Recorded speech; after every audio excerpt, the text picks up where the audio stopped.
Bonjour à tous et bienvenue sur ma chaîne YouTube. Aujourd'hui, je reviens vers vous donc avec une nouvelle vidéo. Donc, on va rester sur le thème de Overleaf. Je vais vous parler de l'extension de Rightful qu'on retrouve sur Overleaf. Mais avant de commencer, j'ai envie de remercier toutes les personnes qui se sont abonnées à ma chaîne. Aujourd'hui, on est 230 personnes. Donc, 230 personnes à aimer le contenu que je propose. Donc, je suis très contente. Je vous remercie et j'espère que qu'on continuera sur cette lancée et je vous proposerai donc des vidéos qui vous seront utiles que ce soit dans vos études, vos recherches ou dans votre vie. Voilà, allez, sans trop tarder, on va commencer directement sur le vif du sujet. Restez branchés. Allez, on commence. Donc aujourd'hui, je vais vous parler de l'extension Rightful d'Overleaf. Donc c'est une extension qu'on va trouver uniquement sur Chrome. Donc elle est fournie bien évidemment par Rightful. Hein. Pour les gens qui n'utilisent pas Overleaf, vous inquiétez pas. Cette extension, elle existe aussi sur Word. Je ferai une vidéo sur comment l'utiliser sur Word. Vous inquiétez pas. Mais sinon, pour les gens qui utilisent donc Overleaf, restez avec moi. Je vais vous montrer ça tout de suite. Allez, pour commencer, donc on va aller la télécharger sur Chrome. Donc là, je vais sur Google. Je vais taper donc Rightful Overleaf. Et voilà, j'atterris sur cette page et je choisis donc Rightful for Overleaf, donc l'extension. Donc là, donc voilà, l'extension elle ressemble à ceci, donc avec ce widget donc W jaune. Alors moi l'extension je l'ai déjà installée, mais je vais la désinstaller pour vous montrer. Mais en gros en fait quand vous l'installez, donc vous la rajoutez sur Chrome et en fait en venant sur Overleaf. Alors là moi je vais commencer avec moi j'ai pris un projet donc un rapport sur Overleaf. Donc là vous faites New Project. Et vraiment si je me rappelle bien j'ai pris un projet qui a dans Project Lab Report. Et voilà, donc là, vous avez plusieurs rapports. Donc en fait, on va faire le test sur l'un des rapports que j'ai retrouvé, je crois, voilà, un peu par là. Allez, donc là, je suis sur la plateforme Overleaf. Donc là, vous voyez, vu que moi, j'ai déjà téléchargé l'extension, j'ai déjà rajouté. Donc en fait, l'extension, elle se rajoute ici, donc là, à côté de source. Mais je vais quand même la supprimer pour la re-télécharger. Alors, donc je viens ici, je fais supprimer de Chrome. Donc là, voilà, je supprime. Je reviens sur Overleaf, j'actualise, vous allez voir, elle va disparaître. Voilà, elle n'y est plus. On refait, donc je viens ici, je la rajoute, donc ajouter à Chrome. J'accepte. Donc là, elle est rajoutée, donc elle est bien ici. Je vais juste... ouais, c'est bon, déjà activé. J'actualise et vous allez voir, donc, elle va se rajouter ici. Voilà, très bien. Donc, l'extension, elle est sous forme de ce widget-là. Donc là, je vais cliquer sur l'icône et vous voyez, donc en fait, elle se présente comme ceci. Donc là, moi, je suis en mode premium, d'accord, mais vous avez aussi donc la possibilité de l'essayer en mode gratuit. Bien évidemment, vous n'aurez pas la totalité de propositions quand vous êtes un user premium ou quand vous utilisez la version gratuite, d'accord. Donc là j'ai 82 suggestions, donc 82 que ce soit phrases ou mots donc à regarder, donc soit à valider, soit à rejeter et du coup accepter ce que Rightful vous propose. Ah c'est vrai que je vous ai pas dit ce que Rightful fait. Ah mince. Allez, du coup, en fait, l'extension Rightful, qu'est-ce qu'elle fait? En fait, cette extension, en fait, elle va venir corriger donc la grammaire, l'orthographe, le vocabulaire, la ponctuation, donc à l'aide de modèles linguistiques donc formés sur des milliers d'articles et de revues scientifiques grâce à une intelligence artificielle. D'accord? Donc en fait, cette extension, elle va venir non pas uniquement juste à corriger les fautes d'orthographe, mais surtout à vous proposer donc des phrases donc beaucoup plus scientifiques. Donc ça, en fait, cette extension, elle va vraiment intéresser donc enfin, elle est destinée aux étudiants, aux chercheurs, aux institutions et les éditions donc, du monde entier. Donc, pour toute personne donc, qui rédige en anglais, donc, qui rédige des rapports scientifiques ou même sa thèse, ou même les gens qui travaillent en entreprise et que vous êtes amenés donc à rédiger des rapports en anglais, franchement cette extension elle peut vraiment vous aider et elle sera vraiment bénéfique et voilà vous allez gagner un temps vraiment incroyable. Donc du coup, sans trop tarder, je vais vous montrer comment on l'utilise. Donc, une fois qu'on l'a installé, donc là, on vient, vous cliquez sur les phrases ou sur les mots donc soulignés en rouge. Donc là, par exemple, j'ai cette phrase-là. Donc j'ai la possibilité d'accepter ou de refuser. Donc enfin l'extension, donc du coup, elle vous propose cette phrase. Donc stated we applied multilinear regression. Donc on a un pourcentage de 92%. Donc en fait, l'extension, elle vous dit que le mieux serait d'utiliser cette phrase au lieu de ça. Donc en fait, on a un taux d'acceptance et un taux de rejet. D'accord? Du coup, vous avez la possibilité soit d'accepter, donc vous cliquez ici et vous acceptez donc leur proposition, enfin la proposition qu'elle vous fait, ou bien vous refusez. Comme on peut aussi donc, accepter grâce à ces boutons-là. Là, par exemple, moi, je vais accepter. Du moment où j'accepte, donc voilà, vous voyez, ça disparaît. Ensuite, on peut donc nous-mêmes aller vers la phrase suivante. Donc pareil, donc j'ai un pourcentage de 88% et la phrase qu'on a rédigée, elle est à 12%. Et là, du coup, en fait, vous avez aussi un texte qui vous fait un récapitulatif en fait, pour avoir la phrase, enfin le paragraphe au complet. Donc là, soit vous acceptez, soit vous rejetez. Je vais vous parler d'un truc aussi. Moi, quand j'ai testé cette extension, j'ai remarqué, enfin le mieux serait vraiment d'aller de tester, en gros, enfin de corriger si vous voulez, phrase par phrase, mieux que d'accepter le tout, parce qu'en fait, on a aussi la possibilité d'accepter, d'en faire accept all. Du coup, si on clique sur accept all, il va nous corriger en gros vous voyez, toutes les 81 suggestions, elles seront donc corrigées. Vous voyez. Et du coup, là où moi je suis pas d'accord sur ça, c'est qu'en fait le mieux serait de le faire donc phrase par phrase, comme je disais. C'est par exemple pour éviter certaines erreurs. Là par exemple, vous voyez, j'ai Knowledge Engineering and Machine Learning Group et j'ai 2 slash. En gros, on sait pour les gens qui maîtrisent la tech, les 2 slash servent à faire un saut de ligne. Donc là, vous voyez, là c'est ma phrase. Pourquoi j'avais pas souligné? Voilà, c'est cette phrase-là et du coup on a avec les deux slash là, en fait ça nous permet de faire un saut de ligne.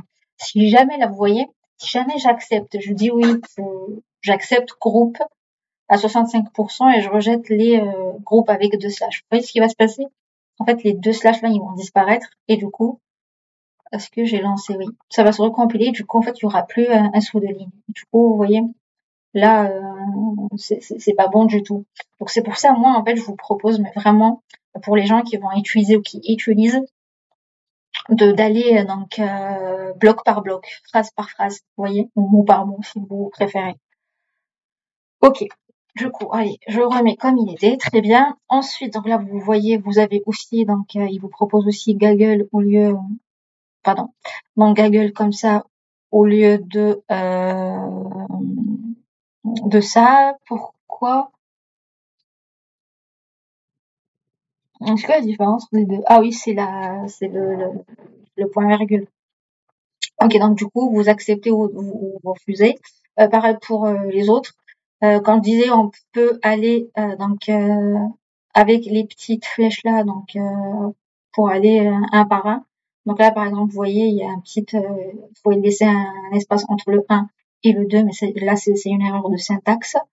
Ensuite, qu'est-ce que cette extension propose? Alors, le point où moi je la trouve extraordinaire, c'est quand en fait on n'a pas de abstract.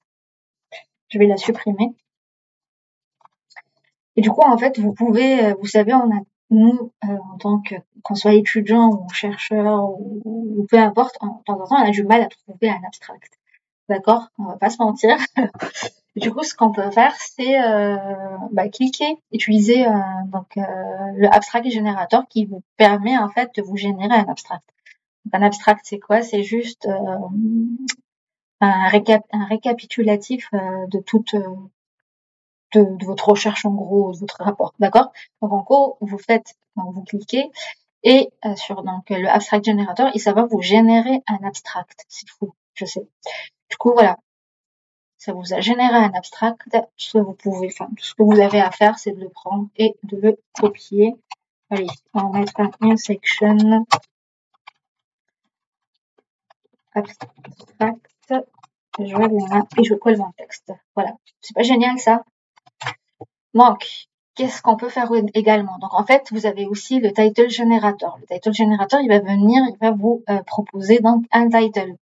Donc, si jamais vous rédigez donc un bloc, on va prendre un petit exemple. Là, par exemple, je vais supprimer celui-là. Enfin, même pas. Hein. Allez, je supprime et du coup, je fais ça. Du coup, je sélectionne toute cette partie, donc tout ce texte, et je choisis donc de générer un title pour ce paragraphe. Du coup, là, vous voyez, il vous a généré un titre, tout simplement, donc que vous pourrez également donc copier grâce à ce petit bouton et coller juste ici. Voilà, c'est génial, vous l'avez dit. Qu'est-ce qu'on a encore? Donc ici, avec l'icône, on a, donc vous voyez là, tout ce qu'on a corrigé, à force de corriger, à force, voilà, enfin le nombre, il diminue. Ensuite, donc on a le petit bouton là, c'est soit on utilise l'extension ou pas, c'est comme vous voulez. Par exemple, là, vous êtes en train de rédiger, vous voulez pas utiliser le Writeful, bah, vous la désactivez tout simplement par là, au lieu de la supprimer comme j'ai fait tout à l'heure. Alors, le Full Edit Mode. Donc là, il est activé. En gros, en fait, avec ce petit widget-là, en fait, on a un petit récapitulatif de toute la phrase si jamais on utilise, si jamais on accepte donc la suggestion. D'accord? Et dans le cas où on le désactive, je vais désactiver, vous allez voir. Alors là, on va juste attendre un petit peu parce que là, il est en train de le recharger. En gros, on est à 30%, il faut qu'il arrive à 100% pour qu'il nous affiche toutes les erreurs qu'on avait tout à l'heure. Allez, ça va venir. Voilà, là par exemple, vous voyez, on n'a pas le petit aperçu qu'on avait tout à l'heure. En gros, c'est soit on accepte, soit on refuse. Et voilà, on n'a pas la possibilité de le lire comme tout à l'heure en fait. Quand on avait activé donc la widget. D'accord? Ensuite, on a la possibilité de choisir soit l'anglais américain ou britannique. Donc c'est un plus aussi pour les gens voilà qui souhaitent avoir des corrections en anglais américain ou britannique. On a le Overleaf Spell Check. En gros, ça va checker toutes les erreurs qu'on a sur Overleaf hors l'utilisation de cette widget là. En gros, parce que là, par exemple, si voilà, là je désactive vraiment Writeful et du coup en fait ça c'est des petites erreurs qui sont remontées par Overleaf. Et du coup, on peut aussi les désactiver si jamais on n'en veut pas. Voilà. Alors, je vais activer, parce que ça, c'est quand même le but. Ensuite, on a la sentence palette. Alors, la palette, elle est vraiment très intéressante. Donc, bon, déjà, de 1, elle est accessible uniquement pour les gens premium, c'est-à-dire pour les gens qui ont un abonnement mensuel ou annuel. Je pense pas que les gens qui utilisent la version gratuite, je pense pas qu'elle est accessible. Alors, c'est quoi le plus avec cette palette? En fait, en gros, cette palette, elle vous propose en fait des phrases, des sentences que vous pourrez donc réutiliser, donc utiliser dans vos rapports quand vous rédigez. Par exemple, vous savez pas par quoi commencer comment présenter un résultat, ben du coup, vous avez plusieurs exemples ici. Voilà, je vous laisserai checker pour les gens que ça intéresse. Donc, vous avez pour résultat comment présenter des méthodes, les conclusions, les statements, vraiment l'abstract, l'introduction, vous avez un peu de tout. Donc voilà. Alors, il y a un autre point que j'ai envie de vous montrer, aussi le paraphraser. Alors le paraphraser, en fait, il est vraiment intéressant. En fait, il permet de de vous régénérer, en gros, un autre paragraphe à partir de ce que vous avez écrit. D'accord? Si jamais vous écrivez donc un paragraphe et que voilà, vous n'aimez pas, ou vous voulez plutôt, vous avez en fait l'idée, mais vous savez pas trop comment le rédiger correctement, ben vous pouvez en fait utiliser donc le paraphraser. En gros, en fait, vous n'avez qu'à sélectionner le petit paragraphe que vous voulez et vous venez ici, vous cliquez sur le paraphraser. Bon là, il vous dit qu'on peut pas, voilà, on peut pas dépasser les 350 caractères. On va peut-être diminuer ma sélection. Pareil. Ça c'est vraiment bout à bout. Voilà. Là, vous voyez, par exemple, là, il vous a suggéré. Donc là, en fait, il vous corrige, il vous suggère un autre paragraphe. Voilà. Donc c'est à vous de voir si cela vous convient ou pas. Et du coup, vous n'avez qu'à replace ou bien régénérer, mais aussi, voilà. Soit vous remplacez, voilà, vous cliquez sur remplacer pour remplacer. Voilà. Le abstract, j'en avais parlé. Qu'est-ce qu'il y a d'autre à présent? Je pense que j'ai fait le tour de tout. Je vous laisse regarder pour les gens à qui ça pourrait intéresser. Vous avez un guide aussi. N'hésitez pas à aller sur le site donc de Writeful. Vous l'avez juste ici, le guide. Ça va vraiment vous aider voilà, à mieux comprendre, à mieux comprendre comment ça fonctionne. Voilà, pour voir un petit peu les avantages de cette extension-là qui est vraiment, je trouve vraiment intéressante. Comme je disais, pour les gens qui n'ont pas d'Overleaf et qui ne rédigent pas sur Overleaf, il n'y a pas d'inquiétude, parce qu'en fait, vous avez l'extension sur Word. Vous pouvez aussi la rajouter sur Word. Je vais faire une vidéo là-dessus, mais voilà, ce sera pareil que Overleaf, ce sera pas vraiment difficile à la mettre en place. Voilà, sinon, on arrive à la fin de cette vidéo. Je vous remercie de m'avoir écouté. Je vais vous laisser un code promo pour les gens à qui ça intéresse. Voilà, je suis sûre que ça va adresser les étudiants, mais aussi donc les chercheurs ou les gens qui sont en rédaction de thèse. Donc, je vais vous laisser donc un lien en barre d'infos et un code de moins 10% que vous pourrez utiliser voilà, si jamais vous en avez besoin. Voilà, merci beaucoup de m'avoir écouté jusqu'à la fin. Laissez-moi un commentaire pour me dire ce que vous en pensez.